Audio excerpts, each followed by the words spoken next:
Hello everyone, welcome to રંગીલા ખાટલીવાડ। તો આજે હું તમને શીખવાડીશ જાડી જરદોશી કઈ રીતે લેવી, કઈ રીતે પતલી જરદોશી લેવી। એ હું તમને આજે શીખવાડીશ કે કઈ જરદોશી કઈ રીતે તમારે ફિટ કરવી। જો તમે અમારા પેજમાં નવા છો તો તમે જલ્દીથી ફોલો કરી લો, જેથી કરીને તમને નવી નવી અપડેટ મળતી રહે સૌથી પહેલા। તો સૌથી પહેલા આપણે ડ્રો કરી લઈશું। સ્વસ્તિક ડ્રો કરેલો છે આપણે। આપણું ડ્રો કમ્પ્લીટ થઈ ગયું છે। હવે તો આપણે આ જરદોશીથી આજે વર્ક કરીશું। તો સૌથી પહેલા તમારે જરદોશીના થોડાક મોટા એક સાઈઝના કટકા કરી લેવાના છે। તો હવે આપણે વર્કની સ્ટાર્ટિંગ કરીશું। તો સૌથી પહેલા આપણે એક ઉલટી સાંકળી લઈશું, પછી આપણે એક આખો જરદોશીનો કટકો લેવાનો છે। જરદોશી લીધો, સેજ અમથી જરદોશી નીચે ઉતારવાની અને એની વચ્ચેથી સાંકળી લેવાની છે। થોડી જરદોશી નીચે ઉતારી એની વચ્ચેથી સાંકળી, આવી રીતે સેજ સેજ જરદોશી નીચે ઉતારતી જવાની, એની વચ્ચેથી સાંકળી લેતી જવાની।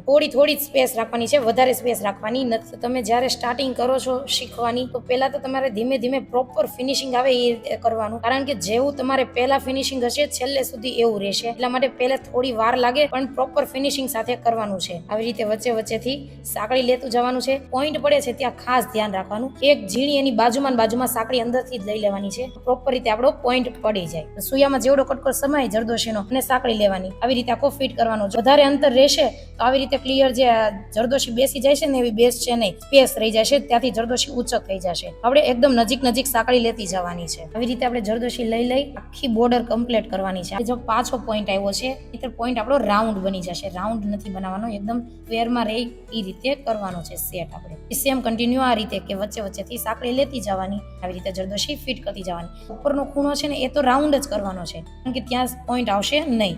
જ્યાં જે આપણે 4 ખૂણા પડે છે ને ત્યાં જ ખાલી સ્ક્વેર કરવાના છે, એ બધા પોઈન્ટ આપણે રાઉન્ડમાં લેવાના છે। મોસ્ટલી આપણો સાથીઓ કમ્પ્લીટ થવા આવ્યો છે। હવે તમે વર્ક કરતા તમે જ્યારે જરદોશીનું વર્ક કરો ને ત્યારે આવી રીતે ચેક કરી લેવાનું, પોઈન્ટ સુયાનો ફેરવીને, કે આપણું જરદોશી ઊંચક નથી થઈ જતું। જ્યાં તમારું જરદોશી ઊંચક થઈ જતું હોય ને એ ફિનિશિંગ આપણું અનકમ્પ્લીટ કહેવાય। ઓલમોસ્ટ આપણો સ્વસ્તિક કમ્પ્લીટ થવા આવ્યો છે। આ છેલ્લું લાસ્ટ વર્ક છે। હવે આપણે અહીંયા કમ્પ્લીટ થઈ જાય પછી આપણે મારીશું ડબલ ગાંઠ। હવે આપણે વચ્ચેના પોઈન્ટ કમ્પ્લીટ કરીશું, જે પતલી જરદોશીથી કરીશું। જે રીતે આપણે જાડી જરદોશી ફિટ કરેલી છે સેમ એ રીતે પતલી જરદોશી ફિટ કરવાની, કે વચ્ચેથી સાંકળી લેતી જવાની, અને જે સાઈડ આપણો રાઉન્ડ જાય છે એ સાઈડ આપણે ડ્રો ઉપર ચાલવાનું છે। એ સાઈડ આપણું રાઉન્ડ થવું જોઈએ, અહીંયા ક્યાંય પોઈન્ટ આવવો જોઈએ નહીં। રાઉન્ડે ગાંઠ મારવી પડશે અલગ, કારણ કે એ જોઈન્ટ ટુ જોઈન્ટ નહીં થાય। એટલે જેટલા તમે રાઉન્ડ કમ્પ્લીટ કરો છો ત્યાં બધે લાસ્ટમાં ગાંઠ મારવી પડશે।